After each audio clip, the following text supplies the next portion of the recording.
Mini well motor pump pouch shade.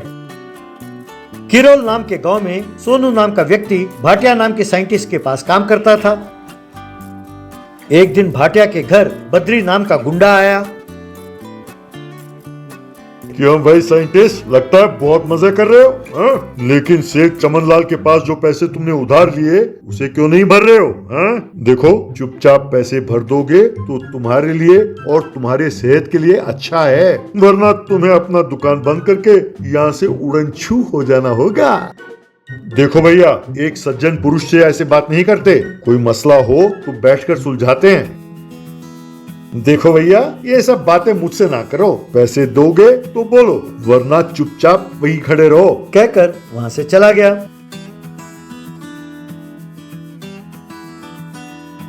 Sonu, मेरा कोई नहीं है, ये घर ही मेरी दुनिया है, लेकिन लगता है ये गुंडा मेरे से ये घर छीन लेगा।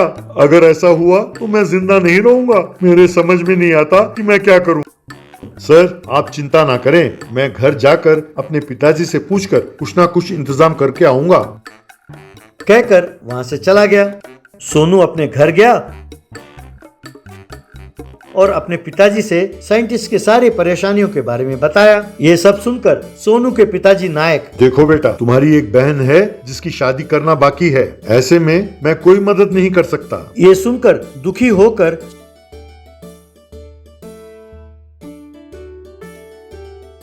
सोनू साइंटिस्ट के घर जंगल के रास्ते से जा रहा था कि तभी वहां जंगल में उसे एक जगह किसी के रोने की आवाज सुनाई दी। वो वहीं रुक गया। फिर वो आसपास ढूंढने लगा। एक जगह उसे एक लिलीपुट रोता हुआ दिखाई दिया।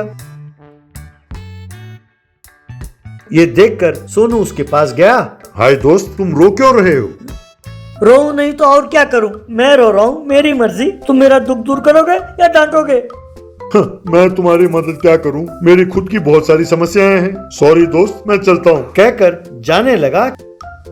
हाय रे, मदद करने आया था, अब बिना मदद किए जा रहा है। कम से कम मन रखने के लिए कह देते कि मैं तुम्हारी मदद करूंगा। हे भगवान, अब मेरा कौन सहारा है? तुम ही बचाओ हे प्रभु। अरे भैया, तुम मुझे क्यों सता रहे हो? बोलो, तुम्हें क्या मदद चाहिए? चाहे कुछ भी हो, मैं करूंगा। मुझ पर एहसान जताने की कोई जरूरत नहीं है। तुम मेरी मदद करो, मैं तुम्हारी सारी समस्याएं दूर करूंगा। हे भगवान, अरे ये कहाँ फंस गया मैं? पहले अपनी समस्या तो बताओ भाई। ठीक है, रोना बंद करो। मैं बताता हूँ मुझे क्या चाहिए। इस गांव में मेरी एक जमीन है। इस बार बारिश नहीं हुई तो लड़की वालों ने कह दिया कि मेरी शादी नहीं करेंगे। अब अगर मेरी शादी नहीं हुई तो मैं जीकर क्या करूँगा? हे भगवान। अरे दूल्हे मियाँ, तुम्हारी शादी मैं कराऊंगा। बस अब रोना धोना बंद करो और अपनी वो जमीन मुझे दिखाओ। चलो। फिर लिलीपुट के साथ जाकर उसने वो जमीन देखा। उसने उस परिसर को अच्छी तरह देखा और फिर उस जमीन के पास ही उसने एक कुआं खोदा। फिर साइंटिस्ट के पास जाकर उसने एक मिनी मोटर पंप बनवाया और उस मोटर पंप को उसने उस कुएं में फिट किया। यूं खेत में खूब पानी आने लगा।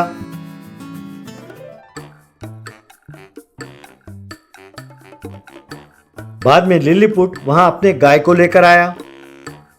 उन्हें देखकर सोनू ने गाय के लिए एक बहुत बढ़िया शेड बनवाया। इस तरह वो सब गायें शेड के नीचे आराम से रहने लगी। लिलीपुट उन गायों को घास डालने लगा।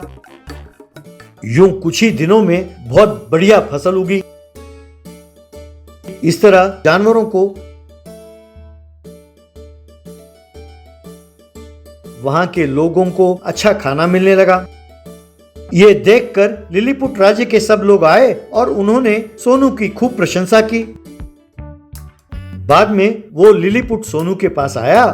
क्यों हीरो भाई, तुमने अपना वादा निभाया। इतना ही नहीं, तुमने हम सब लोगों को बारिश ना होने पर भी खेती कैसे की जाती है ये सिखाया। इसके बदले में तुम्हें देने के लिए मैंने कुछ इनाम तैयार किए हैं, कहकर लिलीपुट ने सोनू को कुछ हीरे दिए। हीरों को देखकर सोनू, क्या हीरे? मुझे विश्वास नहीं होता।